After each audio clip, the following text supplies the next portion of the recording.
અંકલેશ્વર વરસાદી માહોલ વચ્ચે હાઈવે પર સુરત તરફ જતી લેનમાં 5 કિલોમીટર લાંબો ટ્રાફિક જામ સર્જાયો। અંકલેશ્વરમાં છેલ્લા 4 દિવસથી વરસાદ ખાબકતા નેશનલ હાઈવે નંબર 48 બિસ્માર જોવા મળી રહ્યો છે।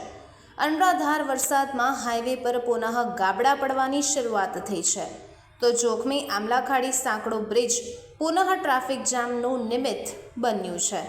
ટ્રાફિક જામની પરિસ્થિતિનું નિર્માણ વાહન ચાલકોને પારાવાર મુશ્કેલીઓનો સામનો કરવાનો વારો આવી રહ્યો છે। ફરી અંકલેશ્વર હાઈવે પર સુરત તરફ જતી લેન પર 5 કિલોમીટર લાંબો ટ્રાફિક જામ સર્જાતા વાહનોની કતારો જોવા મળી હતી।